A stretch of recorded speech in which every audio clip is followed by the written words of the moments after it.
Great news for Donald Trump coming out of Fulton County, Georgia, and we'll share that good news with you. By the way, great news coming out of England for anyone who cares about children and the abuse of their bodies with these puberty blockers under the guise of transgender care. We're going to share that great news with you too. Do we have more good news? Well, how about a black congressman pushing back on the idea that demanding a voter ID is racist? He's a congressman, he's black. How'd he do that? It's impossible without an ID. How did he get an ID?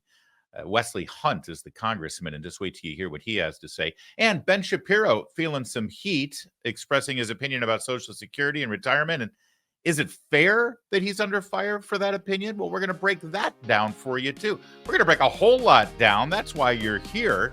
We're brought to you by the Electronic Payments Coalition. I'm Larry O'Connor, and I wish you'd just call me Larry.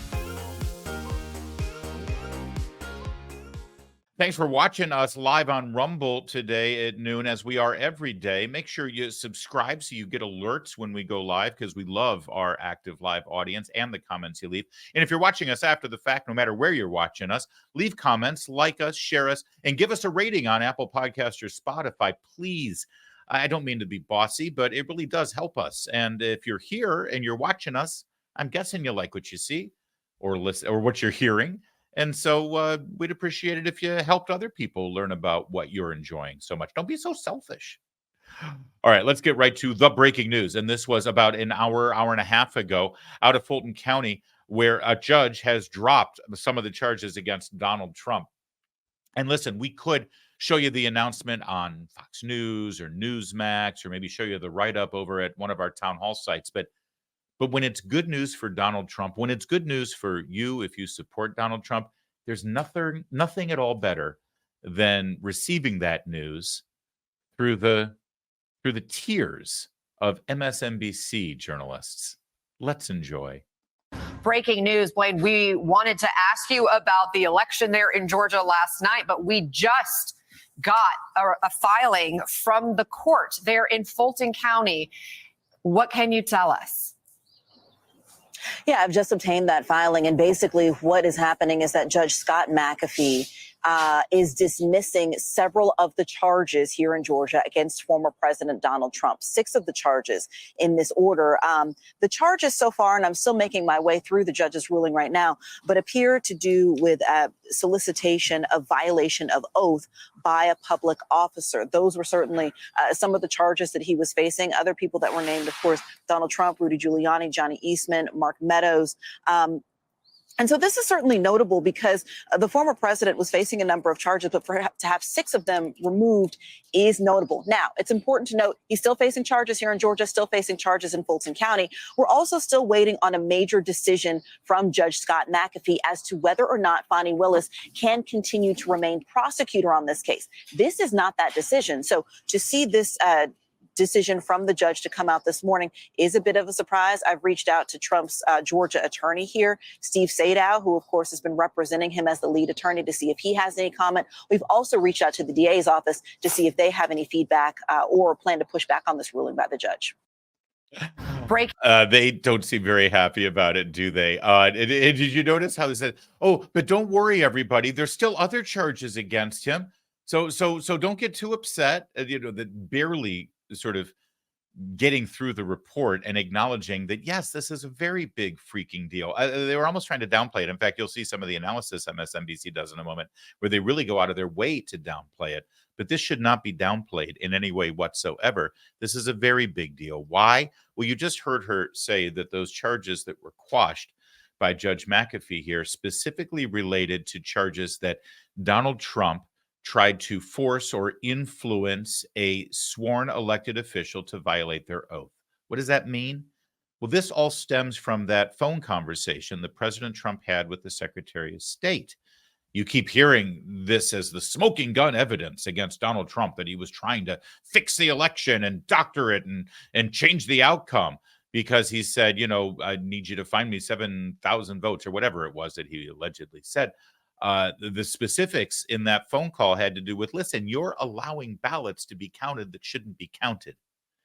And by the way, you're also not allowing ballots probably that should be counted. And it's all because of Fulton County, because Fulton County is a mess. Everyone acknowledges that. It's one of the reasons why the state of Georgia actually passed new laws right after the 2020 election to tighten up the election process, specifically the way it got fixed, shall we say, in Georgia, in Fulton County. These charges have been dropped. Well, that's a big part of the case against Donald Trump, a huge part of it. We kept hearing that phone call and the pressure that he put on the Secretary of State was illegal. It was strongman work. It was authoritarian stuff, which is kind of ironic because if he was really an authoritarian, he'd still be president right now. So this is a big deal. Do you know how I know it's a big deal? By the way, here's a quick look at those counts as Greg Price put up the documents here. It's too small a print to read, but this is a big deal for a couple of reasons. As you just heard from the report, this was a surprise.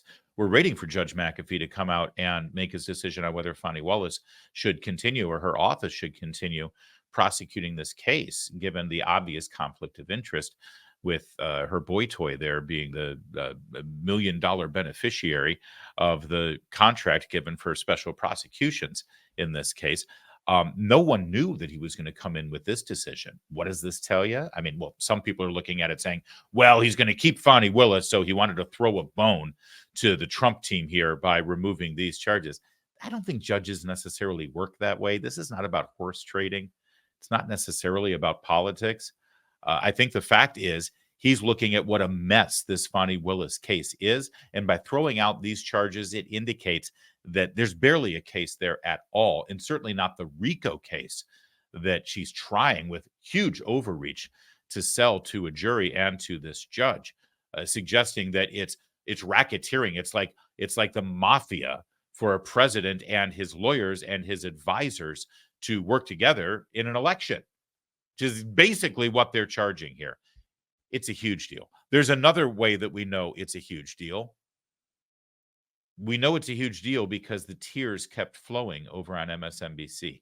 Watch how they bend over backwards to try to downplay this or try to rationalize this in some way and give their viewers and the women sitting at the panel here, as well as the producers at MSNBC, trying to give them some hope that there's still a case against Donald Trump in Georgia. The most important and the most significant charge in terms of what the consequences would be is count one of this indictment, which is the RICO charge. And of course, that hasn't been dismissed against any of the defendants. When we talk about the 6 counts here that have been dismissed, and we talk about the full 13 against Donald Trump, only 3 of the counts against Donald Trump himself have now been dismissed. Those are counts 5, 28 and 38, all of which involve a solicitation of another public officer in violation of the oath. I am digging in on it as we speak, comparing the indictment to this opinion from Judge McAfee. But I want to point something else out and actually give Caroline an opportunity to, because she's the one who noticed it. In addition to giving the DA or the state an opportunity to replead, there is also a provision here that says that the state could just immediately ask for an appeal. So if the state doesn't like this ruling and they believe they have provided sufficient detail about which oaths each of the defendants who are impacted here have provided, then they can take an immediate appeal and perhaps an expedited one too. I still think Caroline's overall takeaway that an August trial on whatever counts are remaining is unlikely, but the state does have some options here on these 6 counts, none of which is the RICO charge itself. So to sum up, listen, this isn't the most important charge that got dumped here by the judge. So we still got that one, the RICO charge, which is honestly the longest of long shots. RICO is never used in this kind of situation. It's only used because, well, in this case, they're trying to slime Donald Trump. And as you heard, they're trying to slime him by August so we can have that trial going on while people are just about ready to vote for the presidency. Oh, but of course, there's nothing political about this. This is just a legal proceeding, nothing political at all.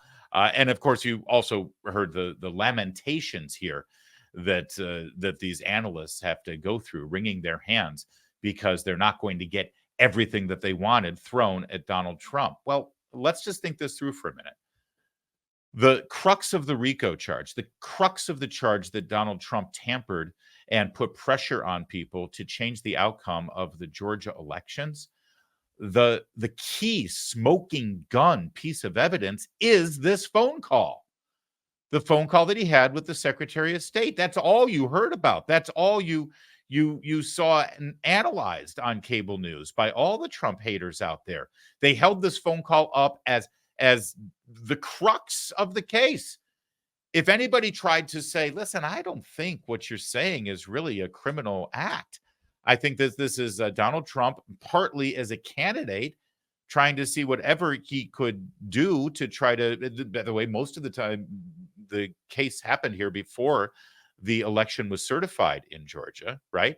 So as a candidate, he was trying to do whatever he could to get the count in his favor, number one. And number two, as the president of the United States, he was trying to ensure constitutional integrity for the Electoral College. That's part of his job as a person who is sworn to protect and defend the Constitution. Well, if you're the president and you swore to protect and defend the Constitution, and you believe that the constitutional process of the Electoral College is being trampled on in various ways, well, you have a constitutional obligation to your office to intervene and try to make sure that it's done properly.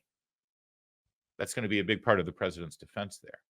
Well, if you try to make that case, all you hear in response is, well, look at the phone call. Look at what he said to the Secretary of State. Well, you can go ahead and look at that phone call and look at what he said to the Secretary of State, but the judge in the case just decided that whatever it was that happened in that phone call, it doesn't rise to the level of criminal behavior because he threw out the charges directly related to that phone call. That's why this is huge. That's why it's big, and that's why you're seeing MSNBC cover it this way. Meanwhile, how's Donald Trump feeling right now? Well, he had some other news last night coming out of Georgia, and that was the final primaries that determine whether he's going to be the nominee for president of the United States for the Republicans. He got all of his delegates in record time, March 12th, and he put out a statement to his supporters to that effect. Hello, everyone. It's your favorite president speaking to you on a really great day of victory. 1 week ago, we had something called Super Tuesday, and it was indeed super because we won at numbers that nobody has ever seen before, records in virtually every state. And tonight, likewise. But this one got us over the top. The Republican National Committee has just declared us the official nominee. And so we're the official nominee of the Republican Party, which is a big deal. But most importantly, we now have to go into victory because our country's in serious trouble. We have millions and millions of people flowing in. We have no respect on the world stage. What we say doesn't mean a thing anymore. And to have that happen is unthinkable. We have an economy that outside of certain little areas is doing very poorly. And we have something very, very important. We have a United States military that has to be taken care of. Again, this was a great day of victory. Last week was something very special, Super Tuesday. But now we have to get back to work because we have the worst president in the history of our country. His name is Joe Biden, sometimes referred to as Crooked Joe Biden, and he must be defeated. Our nation is failing. We're a nation that is in serious decline. We've never had a situation like this where we're not respected, we're laughed at, we're considered almost a joke. We're going to turn it around. We're going to drill, baby, drill. We're going to close our borders. We're going to do things like nobody's ever seen before, and we're going to make our nation's economy be the best ever in the world. We had the best economy ever just a short while ago, and we're going to have that again. We're going to have people come into our country, but they're going to come in legally, and we're going to get your energy costs down by numbers that nobody would have said even possible. We have some sections of this country that are paying the highest numbers in the history of our country and among the most expensive energy anywhere in the world. And yet we have more liquid gold, I call it, under our feet than any other nation. Just 3 years ago, we were energy independent, and now we're going around begging for energy. So we're not going to have that anymore. We're going to have a strong country. We're going to have a respected country. We have to win an election, and we should win it by a lot because there's never been anybody worse at doing that job than Joe Biden. So we're not going to take time to celebrate. We'll celebrate in 8 months when the election is over. November 5th, I believe, will go down as the most important day in the history of our country. So start thinking about it. Start thinking about your vote, because this vote is going to be the most important vote you've ever cast. And again, for this evening and for last week and for all the weeks before, for the tremendous success we've had in this primary, I want to thank everybody. But much more importantly, we have to get to work to beat Joe Biden, the worst administration, the worst president in the history of our country. They are destroying our country, and we're not going to let that happen. Thank you very much. So, listen, I know you come here for my take or my analysis and sometimes my explanation of events in the world today. And so I'll make it kind of simple here with regard to the charges dropped now against Donald Trump down in Fulton County and just the last 12-hour news cycle here in American politics. Trump, happy, confident, focused. MSNBC, very sad, very distracted, kind of confused, looking desperate. All in all, it's a good day for America. Now, let's talk about handsoffmyrewards.com. Those are our friends at the Electronic Payments Coalition, because millions of Americans, as you know, you're probably one of them, earn and use credit card rewards on a regular basis. You rely on them. Corporate megastores right now want to take those rewards away, rewards that we all use on groceries and school supplies, rewards that involve cash back as well to save on gas and grow our small businesses, travel miles that we use to make memories and stay together as families, even if we're spread around the country. The Durbin-Marshall credit card bill would eliminate credit card rewards. No more travel miles, no more cash back, no more benefits. When lawmakers help corporate megastores line their pockets, American families pay for it, and that's not right. Tell your senator right now they got to oppose the Durbin-Marshall credit card bill. Go to handsoffmyrewards.com. You'll get all the information about this bill, so you will be informed and educated as a voter, and then you can take action. All the tools are right there for you to take action on this thing. Go to handsoffmyrewards.com. Ben Shapiro is under fire right now for expressing his opinion about necessary Social Security reforms. And as usual, when Ben Shapiro is being attacked and maligned and name-called and criticized, as usual, it's not entirely fair. It might be this much fair, but it's certainly not entirely fair. First, let's take a look at the segment from yesterday's Ben Shapiro show that is called into question here. And let's be real about this. It's insane that we haven't raised the retirement age in the United States. It's totally crazy.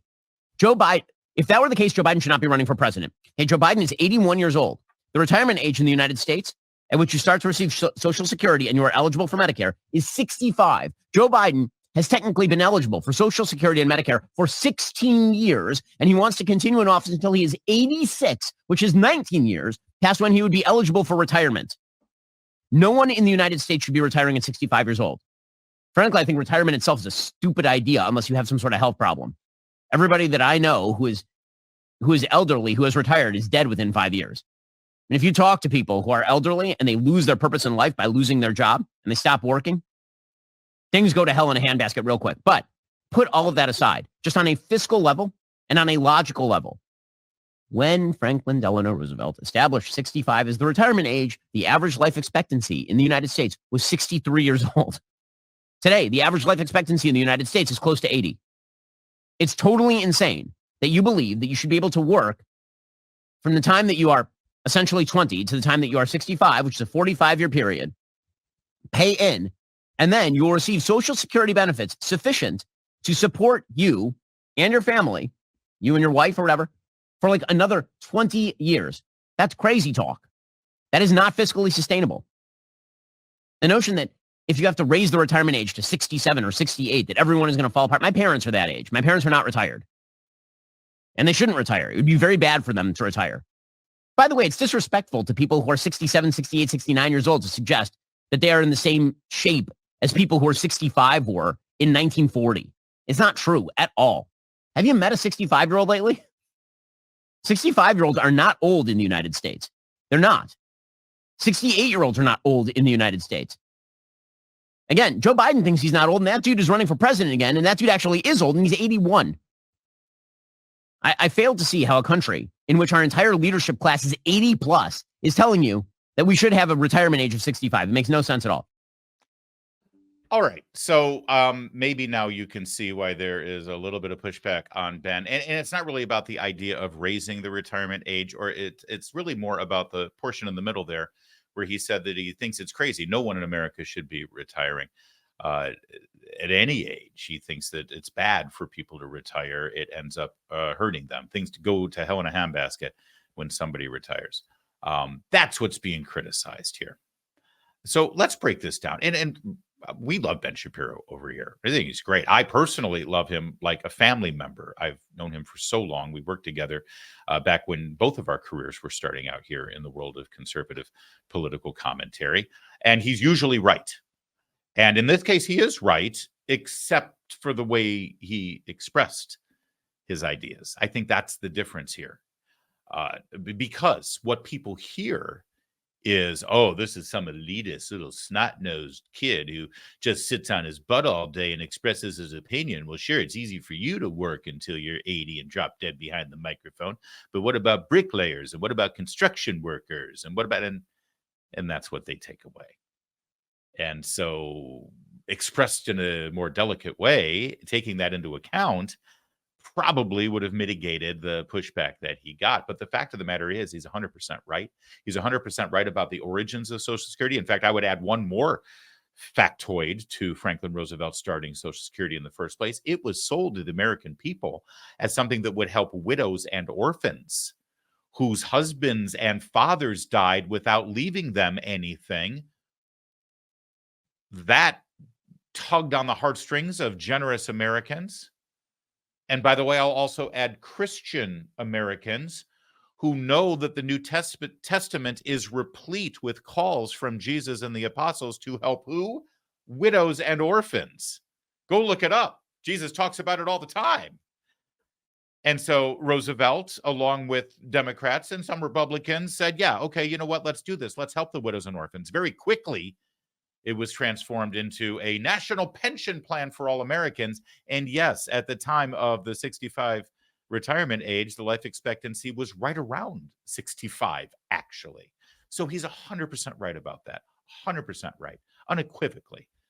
And anybody who denies the fact that Social Security needs to be fixed, or readjusted, reimagined, whether that's private retirement accounts and something that looks more like a 401k account, which is something George W. Bush was campaigning on in 2000 until he was demonized by Al Gore and the Democrats, whether that idea or raising the retirement age or somehow modifying the way Social Security is dispersed, if you're denying that reality, you're denying math. It's 100% true. But the idea that it's wrong to retire in the first place, the idea that it's a bad idea that we should encourage retirement, I think that's worth debating. I think this is a very American idea that if you're not working, if you don't have a job to go to, that in some way you are not contributing to the betterment of our planet or our culture or our society, that in some way you should be ashamed of the fact that you're not going to work every day and earning a paycheck to help a business or a corporation. That's a very American idea. It's also, since I raised the idea of Christianity, it's a very Protestant idea. This is a Protestant-dominated culture we live in here in America. If you go to a Catholic country, Catholics sort of invented the whole work-life balance. It isn't a major dominant moral priority in Catholicism to work hard and contribute and be a good member of society. That's a very Protestant idea. It's very German. And it was brought here to America and became sort of something that we take great pride in. Yes, we work hard, and those crazy Europeans have 4 weeks vacation or more. Guess what? We're not necessarily 100% in the right on that one. We could use a little bit more of an idea that you can bring value and worth to your society and your culture by doing things that go well beyond just showing up and punching a clock and being a Walmart greeter. That said, Ben is correct in pointing out that when people retire, they do, in America, start to lose their purpose.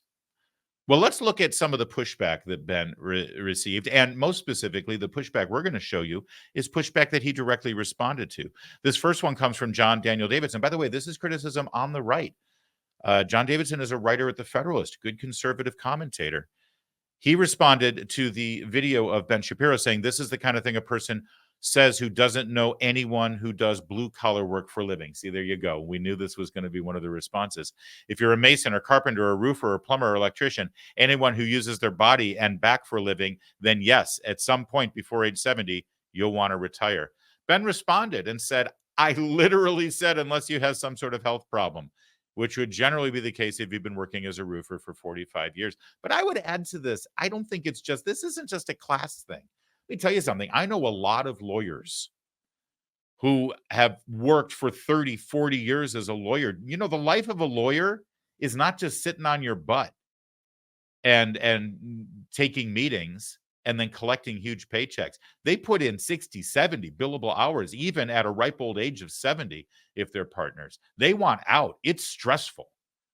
Okay, white collar work doesn't mean you're not undergoing severe health strains at a certain age when you're putting in high level work at a stressful job. And we don't necessarily need to hold that up as the ideal or in some way shame people if they're like, you know what? I want to sit on a beach. I've earned it. That being said, the government doesn't necessarily have to subsidize you sitting on that beach, depending on what kind of tropical drink you're enjoying. Emily Zanotti, who actually used to work for Ben over at Daily Wire. She's now a conservative commentator. I think her byline might be at Fox Digital. I'm not sure, but she's great. I love Emily. She says, a job is not a purpose. You don't need to have a job to have purpose, nor does your job need to consume your life to such a degree that without it, life becomes devoid of meaning. Social Security can be a Ponzi scheme, but we also deserve to live good lives in our old age, he went on to say, which is kind of the point I'm making. Ben agrees. But Ben says specifically, depression rates for those who drop out of the workplace or retire are extraordinarily high. You don't need a job to have a purpose, but our society has also destroyed nearly every other alternative source of purpose. Churches decline. The elderly are sheltered off to homes, not integrated into an intergenerational family structure. He's right. And here's the thing. They're all right.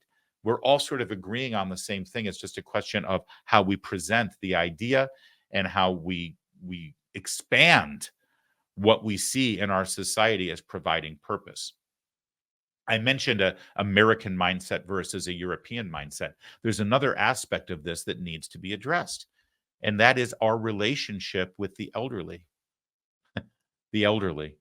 There's another word for the elderly, for our parents, for our grandparents. You know, it's not normal in other Western cultures and Western societies that children and grandchildren live far away from the patriarchs and matriarchs of their families. And when they reach a certain age that they can't care for themselves, well, they're just put into a home.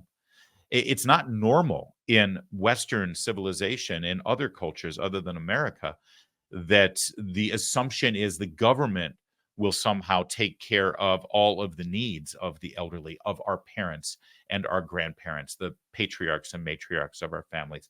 No, we need to reintroduce and reaffirm in American culture that our grandparents, our scions of our families, they should be a part of our lives on a daily basis. They should be a part of our families and a part of our homes. They should be a part of raising our children and our grandchildren. That if they have health problems, it isn't immediately a problem for somebody else to take care of at a home, but instead they come and live with us in our homes. That sounds extraordinary to many people here in America, but it's not elsewhere. Part of why it's become such a norm in this country, well, you guessed it, because there's big business behind it. All of those homes that we didn't used to have, these homes, these these complexes or these subdivisions and little city complexes that become places where people who are old go to wait for death. There's major corporations behind them, major housing corporations that created these things and encourage this kind of living. And in some way, we, our generation who just see our parents as a burden, we buy into it so that they're not our problem to deal with. What the hell has happened to us? I think these are all the issues that Ben and Emily and John are sort of touching on at the same time in a faux argument that doesn't need to be had. Now, Ben today came back to his show just about an hour ago, and he responded specifically to some of the charges because it became a really big deal yesterday. So, I mean, Ben doesn't need me to speak for himself. He's pretty good at this sort of thing. Let's watch Ben. This is considered the third rail of politics. And as I said in the show yesterday, Donald Trump hasn't touched it. He's the first Republican in a long time to have basically said the entitlements are off the table. We're not going to do anything about them. And I've said before, that's a smart political move. But smart political moves aren't necessarily good for the country. Both parties now argue that we can't touch Social Security. We can't touch Medicare. We can't touch Medicaid. The entitlement programs basically have to stay. The problem with that is that, of course, they're all going to go bankrupt. So politicians obviously have an incentive to keep kicking the can down the road and pretending that we have unlimited borrowing power and limited money to pay for a ballooning public debt. That, of course, is their incentive structure. But I'm not running for office, so I can tell you the truth, which is that if we don't raise the retirement age or privatize Social Security over time or make any changes to Social Security, we will go insolvent. Social Security is not, in fact, a lockbox. I saw a lot of tweets yesterday from people saying, I paid into Social Security. I'm just taking out what I got in. No, you're not. You absolutely are not. The government stole your money and paid it to somebody else. And now they're stealing somebody else's money and paying it to you. And I promise you that whatever you paid in is certainly not what you're getting out. You're either getting out way less. In my case, you're getting way less in Social Security, if ever you receive it, than you paid in. And in many cases, you're receiving far more. So my grandmother, for example, receiving Social Security, got way more than she paid in because Social Security is not a defined, it is not a defined contributions plan. It's a defined benefits plan.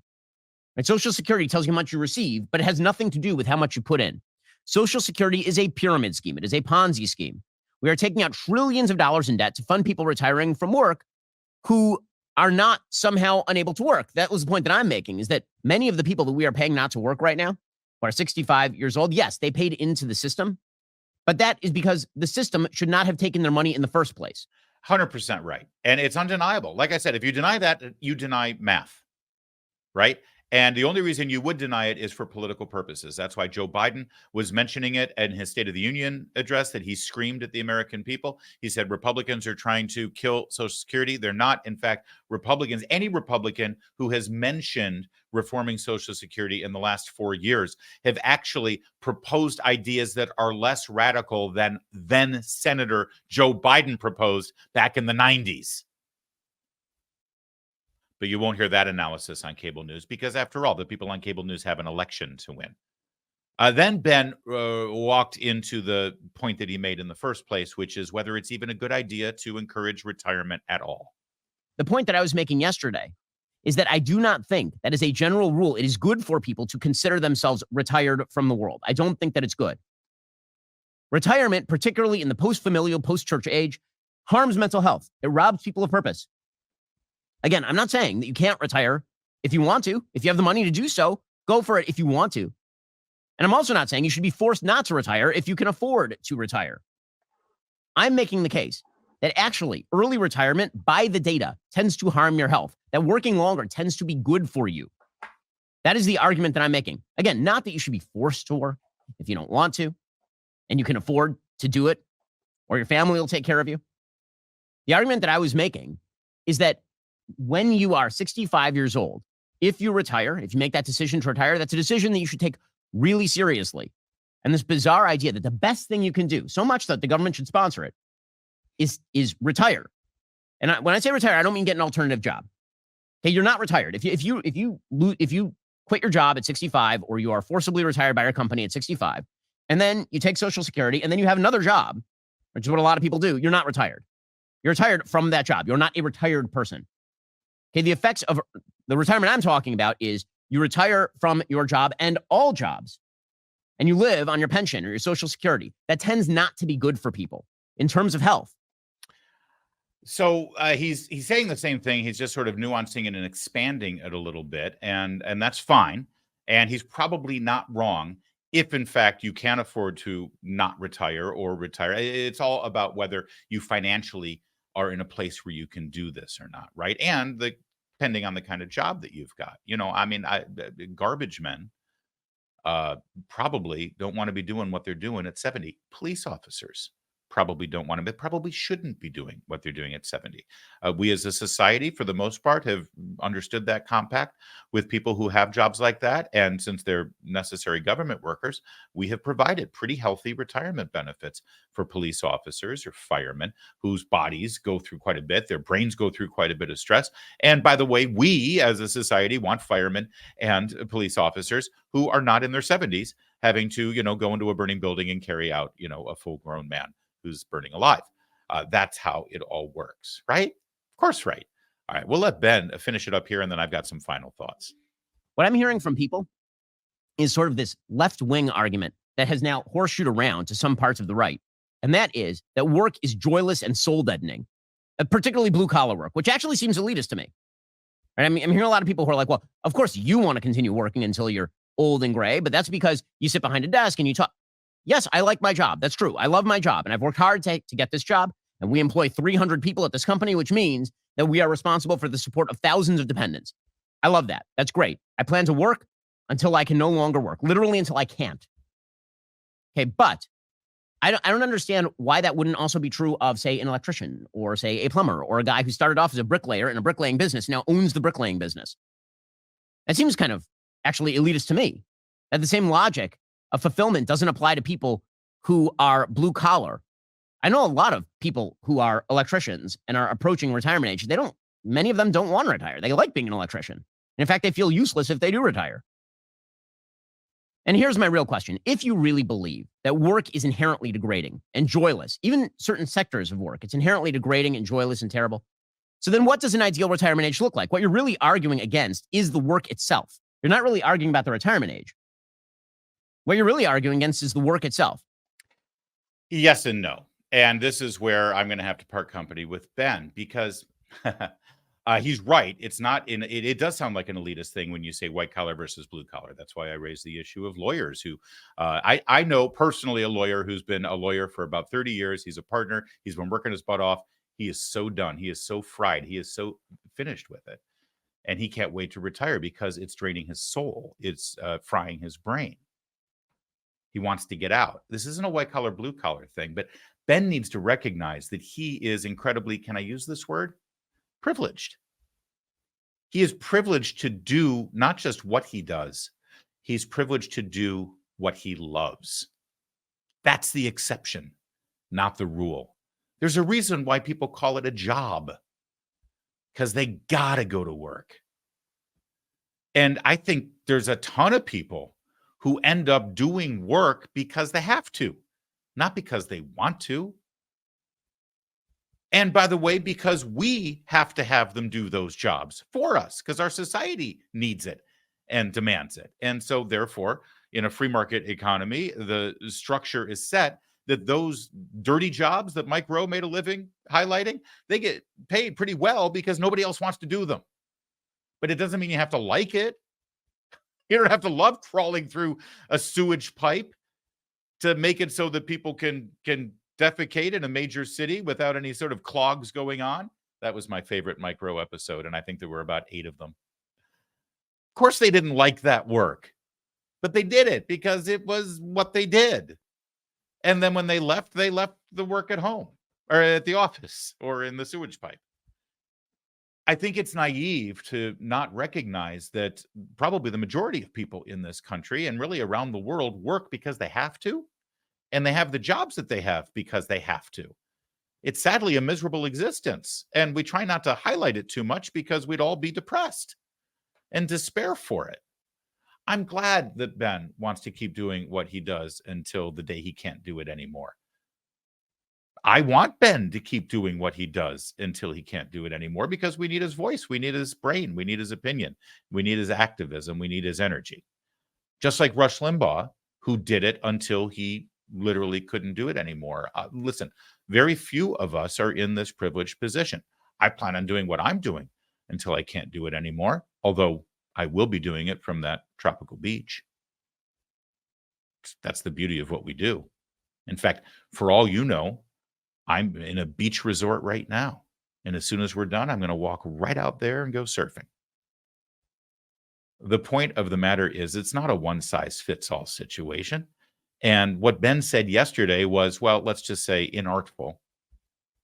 The larger issue here has to do with what we in America are going to do about Social Security, not whether we should have a retirement or whether we should encourage retirement or whether we should discourage retirement. That's very much a personal thing, and people need to be able to handle it however they want. Social Security is broken, absolutely, and it needs to be fixed. And in fixing it, we need to honor those who have actually bought into the compact the government has made with them over the decades, and then redefine that compact for the people like maybe Ben's age and even younger, who will never be able to enjoy any aspect of that compact. We need courageous leaders to be able to say that.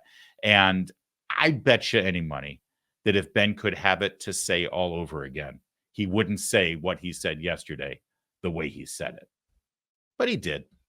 And the beauty is he has the ability to, well, redefine the parameters of the discussion that he started. The important point here is, though, it's an important discussion that he started, and I'm glad we're having it. I hope our elected officials, our leaders, our politicians, they pick up on the conversation too. By the way, we've got some great comments coming in from our friends at Rumble, and I want to actually respond to a couple of them right now. In fact, starting with this one from Reference Design. If Social Security is a Ponzi scheme, then isn't insurance too? Well, no. And I'm glad you asked.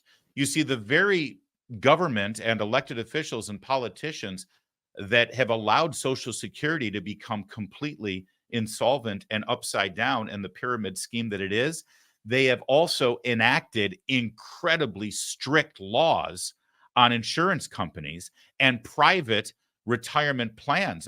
There's a Taft-Hartley bill, it's called Taft-Hartley law now, actually, that goes back many decades, when organized labor and management created retirement funds through collective bargaining. And a couple of those funds got, well, stolen from by corrupt union bosses or by mean old business owners, the boss, right? And they would dip into those pension funds and steal the money, and then they would go broke.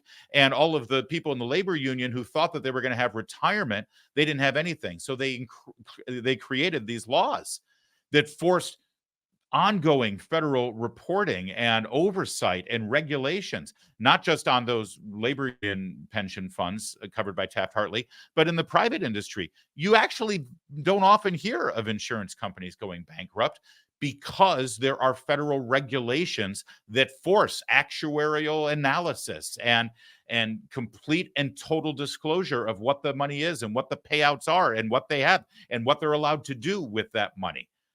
That's the irony here, Reference Design. I'm glad you asked. The very same Congress that forces those laws on the private sector exempt themselves from those very same laws. Makes you wonder, doesn't it? It's almost like there's a different set of rules. One other quick question from Reference Design. He's playing disc golf, and he wants good news. I hate to break it to you, but most people who play disc golf are stoners. So what good news can I give you? Pot's probably legal where you are right now. Enjoy it. I don't mean to stereotype, but literally, have you ever met anyone who plays disc golf that doesn't like weed?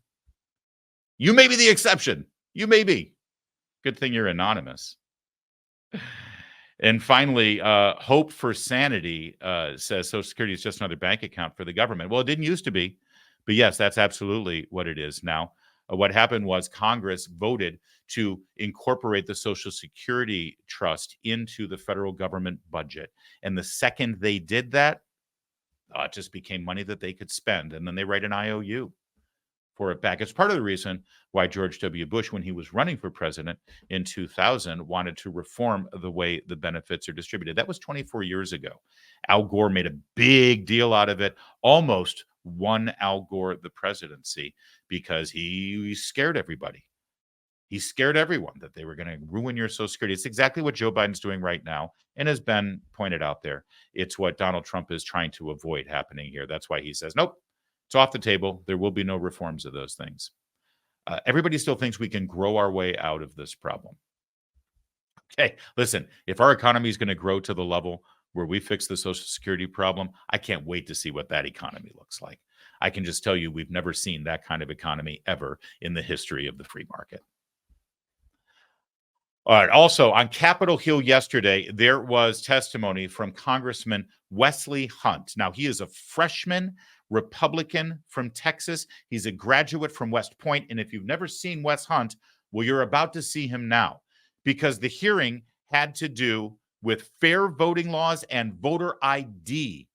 And he had a thing or two to say about voter ID.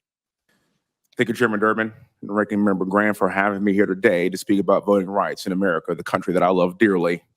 More importantly, I'm here to talk about the left's soft bigotry of low expectations. Because it's the Democrat Party, not the Republican Party, that thinks so little of Black America as a people of color that they make the case that being Black in America means we can't obtain a government ID to vote. And that's not only a ridiculous assertion, it's demeaning and it's insulting. When it comes down to it, many of my colleagues on the left like to pretend that we're still living in the 1950s. Well, we're not. I've got some good news for you. It's 2024, and I know what year it is because I've been Black for just over 40 years. And I'm also the son of a retired lieutenant colonel who grew up in a segregated South. You see, my parents grew up in a Jim Crow South in the 50s and 60s in New Orleans, Louisiana. Their next generation, my parents had 3 kids. My sister, brother, and I all went to West Point, all 3 of us. We all served our country in combat. And I sit before you today as a sitting United States congressman in a district in a suburb of Houston, Texas, that's a white majority district, that President Trump would have won by 25 points, and I won by almost 30 points. And that doesn't happen unless we've made some incredible progress in this great nation. Now, my colleagues on the left like to say that common sense voting laws, including requiring a government-issued ID, are racist, discriminatory, and burdensome. Do you know what my father had back in the 40s and 50s before it was even cool? A government-issued ID. And continuing in his footsteps, I too have multiple government-issued IDs. And while that might be shocking to many people in this country, people may ask, how's that happen? It's very simple. It's personal responsibility for all Americans in this country, regardless of what you look like. Sitting with me today is my global entry card, my military ID card, my Texas driver's license, my Texas license to carry, because that's how we roll in Texas, my congressional card, and of course, the good old-fashioned American passport. What sorcery is this? What am I, the Black Houdini? How was I able to pull off the impossible and attain not 1, not 2, not 3, but 6 government-issue IDs? Personal responsibility in this country. I fought for this country as an Apache helicopter pilot to protect free and fair elections, and having a government-issued ID isn't racist, it's American.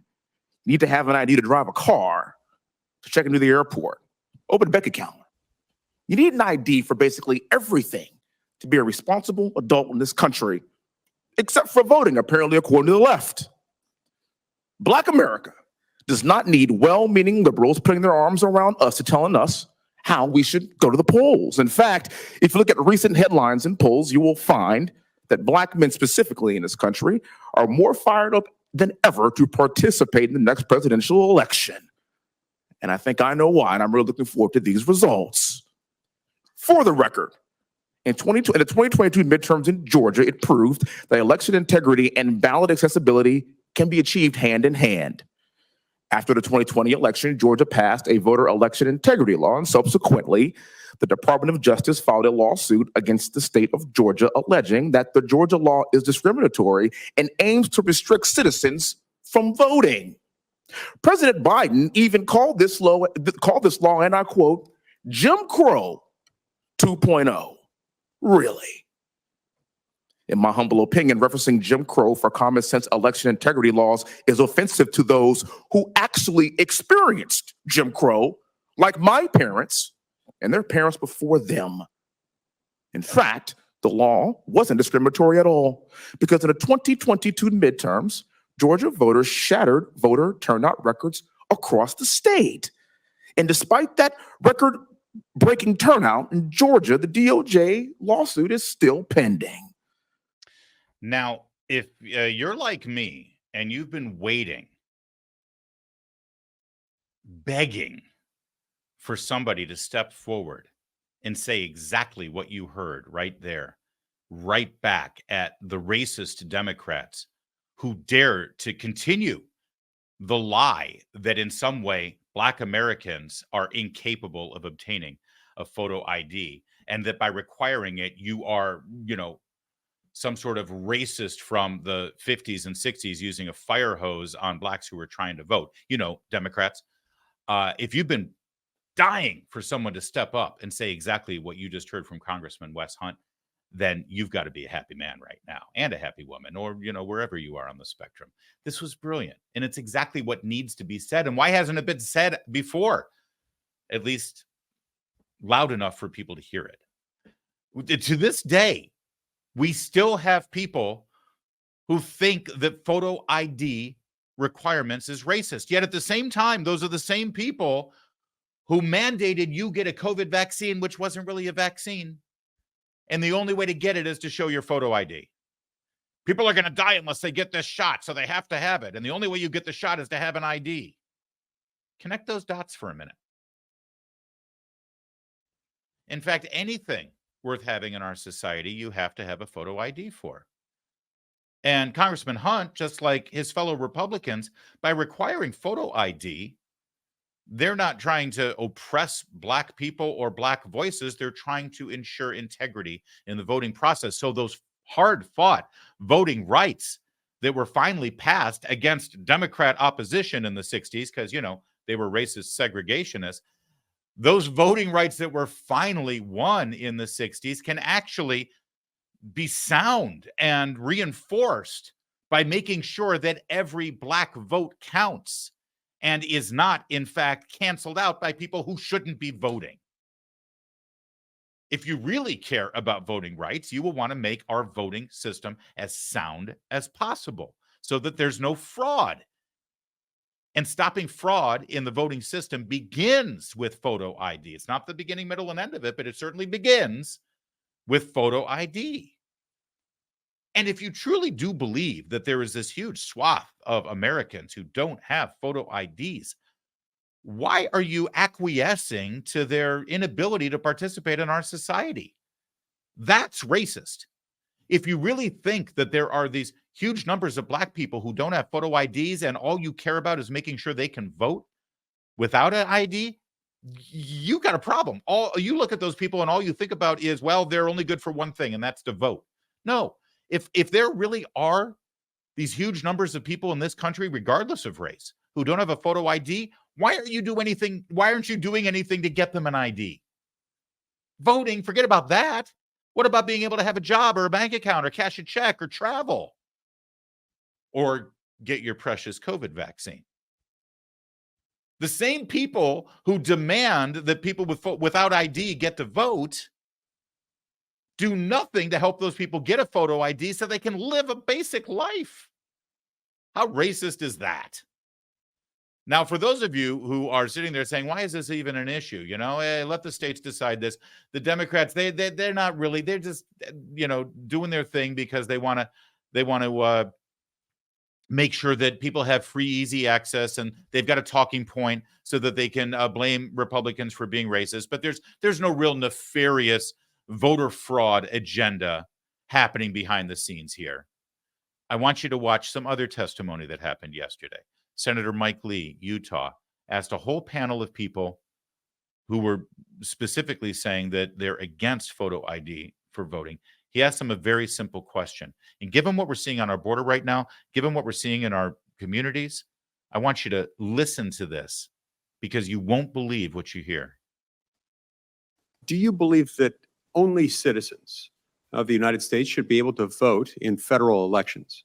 We don't have a position about non-citizens voting in federal elections. We believe that's what the current laws are. And so we're certainly fighting for everyone who's eligible under the current laws to be able to vote. Ms. Riordan? I do not believe that non-citizens should be able to vote in federal elections. Ms. Camarillo? That's a decision of the state law, but I want to It's a emphasize decision that of state law as to who states should vote in federal elections? States decide who gets to vote in various elections. And in federal elections, I believe that we should be encouraging people to naturalize and then vote. Okay, but you're saying that the federal government should have no say in who votes in a federal election. I don't have a position on that. There's more of this, and it's overwhelming. But you understand what they're saying here. It seems pretty simple, doesn't it? If you're voting in an election, you should be a citizen. Do you think that non-citizens should be able to vote? And we don't have a position on that? That's basically taking a position. We should encourage people to become naturalized before they vote, which, by the way, as Ms. Camarillo just stated, we should encourage people to become naturalized before they vote. That implies pretty clearly that people are, in fact, voting despite the lack of encouragement to become naturalized. It gets worse. Mr. Von Spakovsky? As a first-generation son of naturalized citizens, I believe only citizens should be allowed to vote in all U.S. elections. Ms. Lakeman? Federal law prohibits non-citizens from voting in federal elections, and we support, our work focuses on enabling all eligible voters to be able to vote and cast their ballot and have that ballot counted. Okay. Do you believe that people registering to vote should provide documentary proof of their citizenship in order to register to vote? Mr. Hewitt? I think your first question kind of answers the second. Based upon the applicable rules, federal or state elections, or what have you, we know we have to follow those rules. The question is, what's the impact of those rules? Ms. Riordan? Yes. Ms. Camarillo?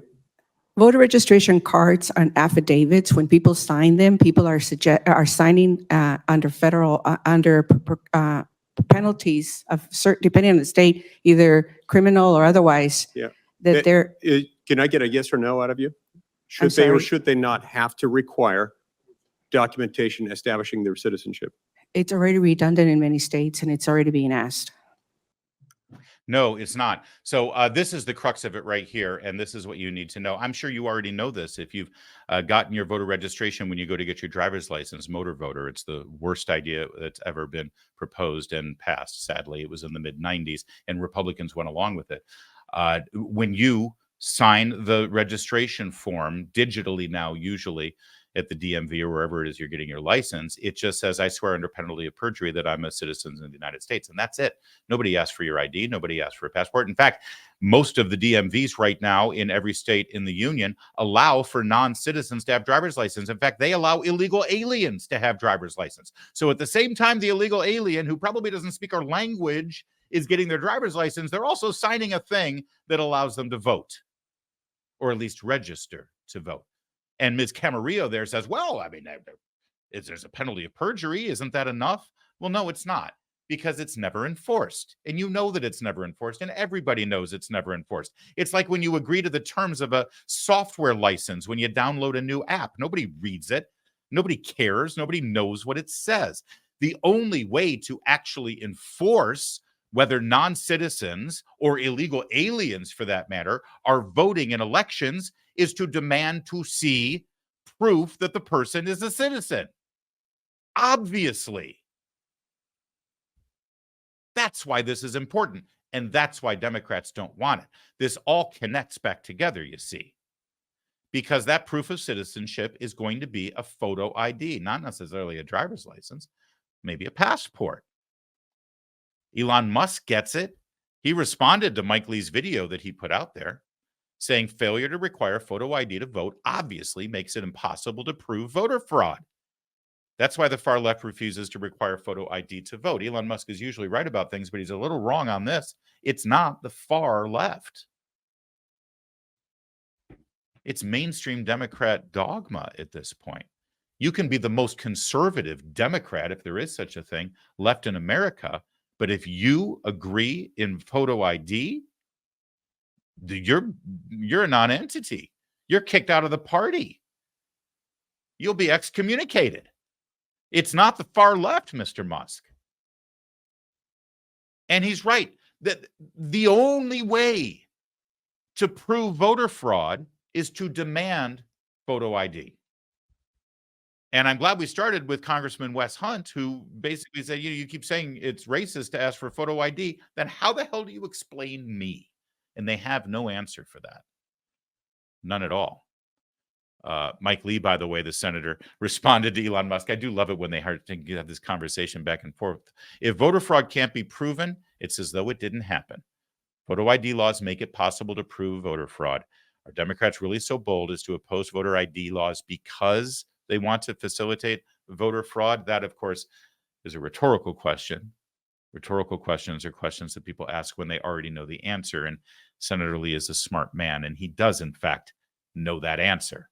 That's exactly why. You hear Democrats all that, oh, Republicans are constantly talking about voter fraud, but there's hardly any. In fact, there's no instances of voter fraud. Actually, there are tons of instances of voter fraud. Hans von Spakovsky, the gentleman that you saw there who adamantly said only citizens should vote, he is a election law expert. He works at Heritage Foundation, and he's created the Election Law Integrity Center over there. Go to their website, and you'll see thousands of cases of voter fraud, and that's even without voter ID. The reason why they don't want voter ID is very simple. It's so they can cheat. It's that simple. It's a lot easier to cheat when you don't have to show an ID. Over in Huntington Beach, California, though, that's right, crazy left-wing liberal California, Huntington Beach is one of the last little islands and bastions of patriots, and they just voted to mandate ID for its elections. They're going nuts about it, as Molly Hemingway points out here. The state is going to try to crack down on it, but I think Huntington Beach is going to get away with it because it only applies to City of Huntington Beach elections. But it's a beginning, and it could be the start of something new across the country, especially with over 10 million people illegally coming into this country. Breaking into this country. Did you see this on Monday? If you're really interested in where this is headed and what the Democrats are trying to achieve, look at this little exchange. I believe it was in the Rules Committee. Tom Massie, a Republican, in exchange with Congresswoman Jayapal from the state of Washington, and listen to the argument over the language used, describing exactly what we're seeing every day on our border. We accept illegal immigrants because their climate is changing. Mr. Massie, if you understood the immigration system, you would know that there are different categories for people to be able to come to the United States to apply. There is an asylum category, there's a refugee category, there is a category for employment, there is a category for being with family, and there are a number of reasons that drive people to come to the United States. Which one is the category that allows them to break into our country illegally because the climate has changed where they live? Mr. Massie, I don't think that people are breaking into the country illegally. And I just want to say, I think looking around the room that I might be the only person who has actually gone through the legal immigration system. And when people differentiate between legal immigration and illegal immigration, the undertone from your side is that somehow people who are coming illegally are trying to break into the country, that are trying to do something wrong, when in fact it took me 17 years to go through the legal immigration system. And I am not disparaging of people who are trying to come to this country for all the reasons that drive people to come to the United States. Her brain is as broken as Joe Biden's. What she just said is so nonsensical on multiple levels. Let's start with the idea of, you're saying that people are breaking. I don't think people are breaking into this country. Have you seen? She's a congresswoman. And she's either just lying flat out, or she literally does not know what's happening in the world today. She hasn't watched the news. They literally are breaking through the wall that Trump built. They have literally removed portions of it so they can break in. The word to use here is break. They are climbing it. They are tunneling through it. They're doing whatever they can. Yes, of course, they're breaking into the country. What else do you call it? And by the way, even if somebody walks through your front door uninvited and it was unlocked, but they walk in, That's a break-in. They don't have to break a window and crawl through, and they don't have to break down your door. They have the legal definition is a break-in, even if they just open an unlocked door and walk into your home, which is what many of them are doing at the encouragement of the Biden administration. Also, this wagging your finger and lecturing over the use of illegal versus legal. She looks around the room and thinks that she's the only one who has actually used the immigration process. That's racist. My ancestors, who were not dark-skinned, they used the immigration process. White people can immigrate too, Congresswoman Jayapal. So I don't know how looking around the room can inform you of what people's immigration status are, but keen insight. Thanks for sharing your racism out in the open with us. But when your side differentiates between legal immigration and illegal immigration, there's an undertone there that people are doing something wrong. No, actually, it's a very clear and important definition, especially for a lawmaker to make. One who follows the law and one who doesn't follow the law. Legal immigration versus illegal immigration. I go to a bank and I withdraw the money from my account. That's legal. I go to a bank and I take all the money they have from other people's accounts. That's illegal.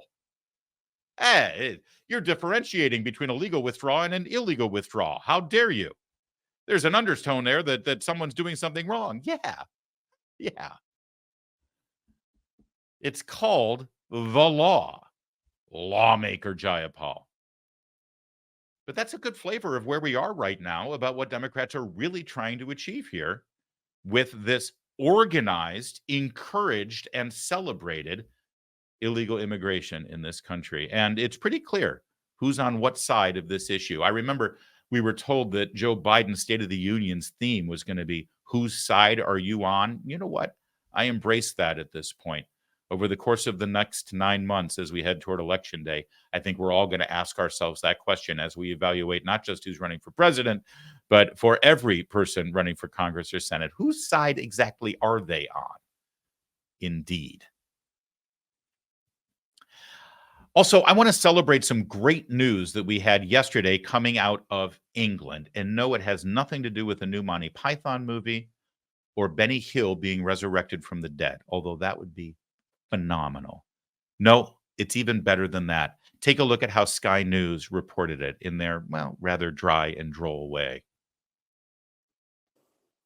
Let's just bring you a bit of breaking news, which may be of interest to some of you. It's about puberty blockers. Now, these are drugs that are used to delay the changes of puberty in transgender youngsters.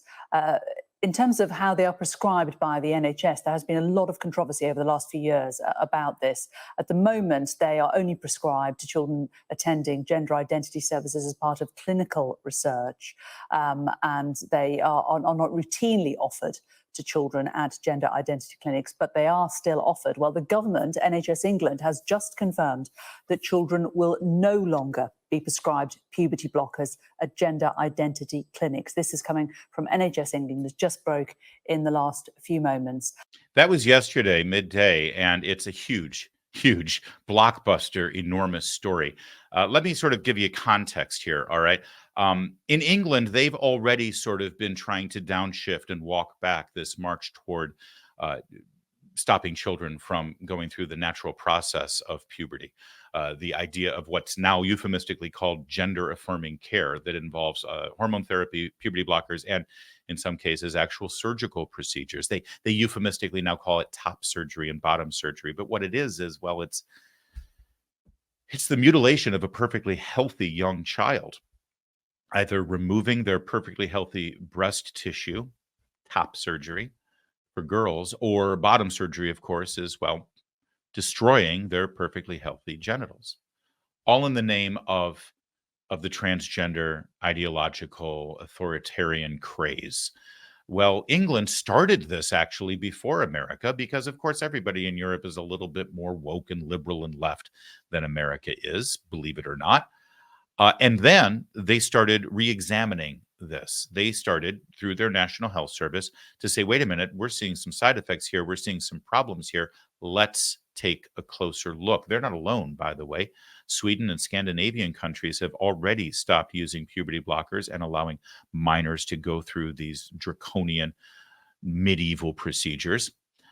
By the way, it's an important moment to pause for a second and recognize that the very countries that are now walking back their transgender, so-called gender-affirming procedures through their health systems are the very countries that the American left hold up as these iconic ideals, the gold standards that we should be trying to replicate here in America, right? They always say, oh, Norway's the best, and Sweden's, all those Scandinavian countries, they have great social welfare systems, and we should be like them. England, oh my God, the National Health Service in England, England's National Health Care Program. I've been told for the last 30 years of my life that America should be ashamed of itself that we have private insurance and private medical care compared to what they have in England. Why can't we have the British system, right? Their system is the best, right? Right? Well, their system, through the government that controls it and operates it, just said that kids will no longer be put on these puberty blockers as they go through so-called gender-affirming care. So, balls in your court, American left. If the National Health Service in England is really the ideal, if you want to do everything they do and want to have our system replicate theirs, then what's your response to this? Is it crazy right-wing MAGA fascist Christian nationalists who have taken over the national health system in England?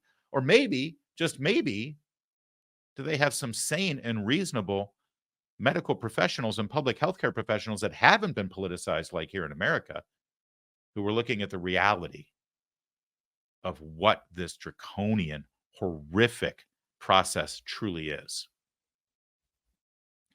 You know, these drugs that are used as puberty blockers for children, for 12-year-olds before puberty can begin, they were never approved for this kind of usage. They were never tested for this kind of usage. This is called off-label prescription, where a doctor at their discretion can take a drug that was approved for one thing and prescribe it for something else. We're literally experimenting on our children. Literally. And we're being lied to. We're being lied to about these drugs. You hear it all the time that these puberty blockers, it's temporary. It's like putting a pause on puberty. It's completely reversible. Well, no, it's just not. You only get one puberty. So if you pause it at the age of 12 and then change your mind at the age of, say, 17 or 18, you can't restart puberty. It's over. Those years are gone. You've just chemically prohibited your hormones from being developed and your glands from doing what God created them to do. Oh, but the pharmaceutical industry in America, they've got a solution for that too. Oh, you changed your mind and you want to go through puberty? Good, we got drugs for that too. We'll get you hooked on those. Don't worry about it. We got you covered.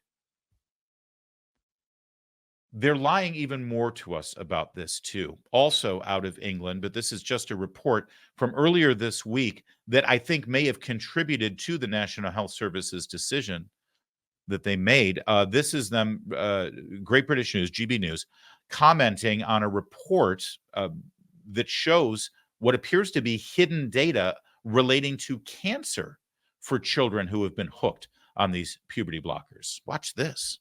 WPATH is the World Professional Association of Transgender Health.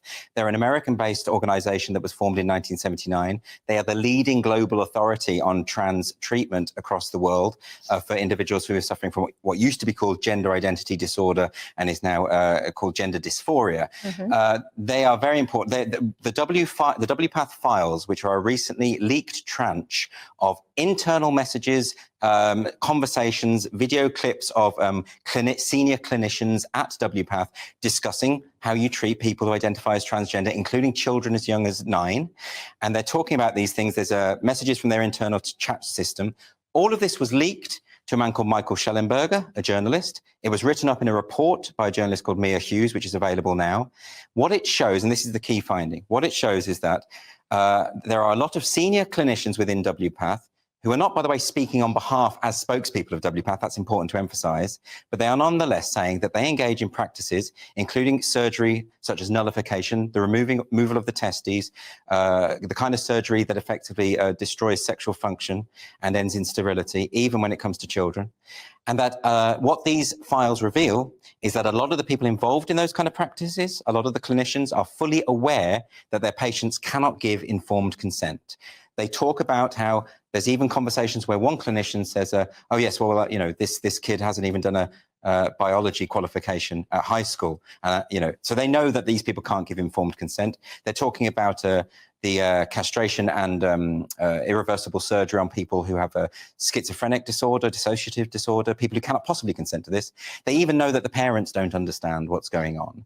So all of this is going on. And this is especially important because they're also aware that overwhelmingly the children who get referred for gender dysphoria are same-sex attracted. When Hannah Barnes wrote her book about the Tavistock Clinic, she found that between 80 and 90% of adolescents referred were same-sex attracted. What that means is that we have the NHS effectively fixing gay kids, sterilizing gay kids and putting them on Conversion a pathway. therapy, no? Gay conversion therapy on the NHS, not to put too fine a point on it. So it does matter, and it matters for us because WPATH has been hugely influential on policy regarding trans treatment across the globe, including the NHS. There was a document in 2013 written by the NHS about gender dysphoria saying we explicitly follow the WPATH guidelines. Yeah. And so I just need you to hear what he said, and I'm going to repeat it.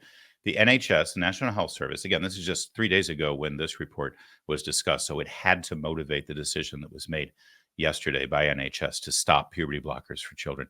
The NHS is basically knowingly utilizing these procedures on people and children who cannot possibly give consent because they're not aware or have the level of intelligence or education to know what they're consenting to when they get sterilized. And the vast majority of them have same-sex attraction. 20 years ago, these kids would be growing up as gay men and women.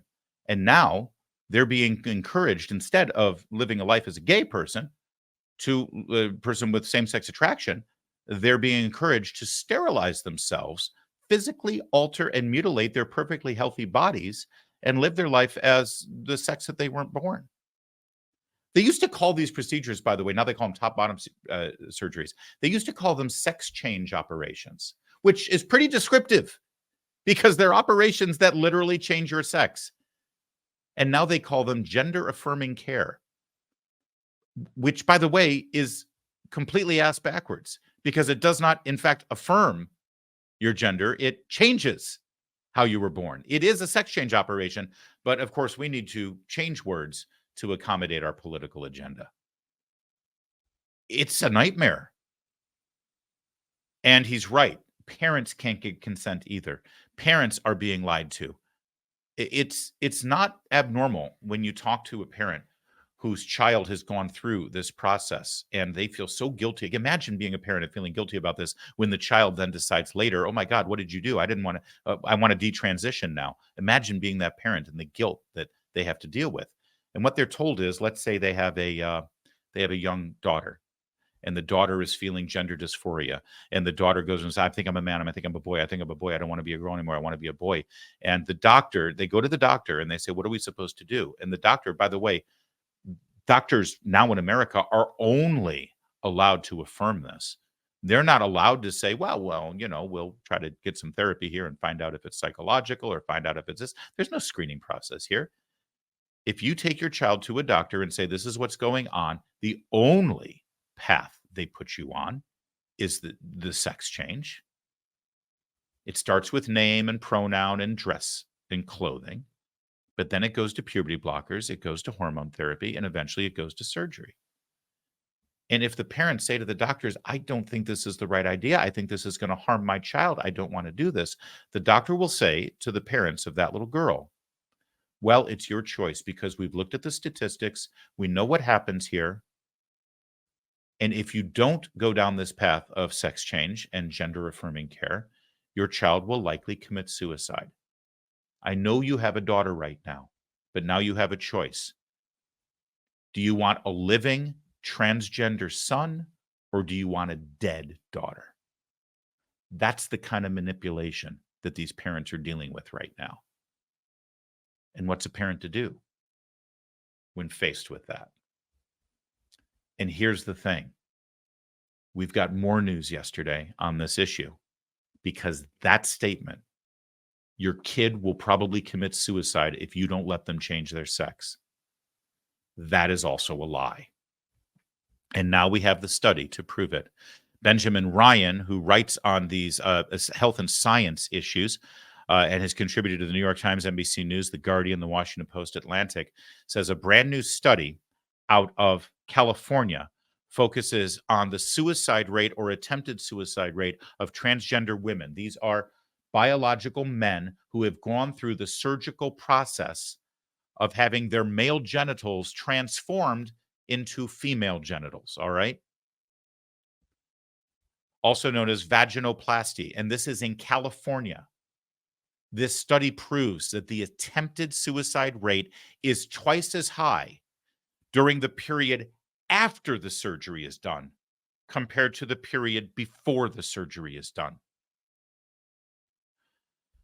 There's more data here that Benjamin Ryan points out, and this is a study that was published, which means that it's been peer-reviewed, in the Journal of Urology, official journal of the American Urological Association. Those are the specialists that basically focus on and have expertise in male plumbing, let's say. And the study is unequivocal.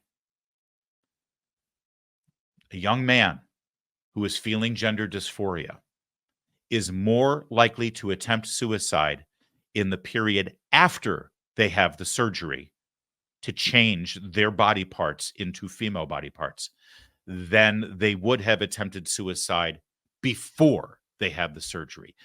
In other words, everything that the doctors have been telling these parents about the risk of suicide for their children is a lie.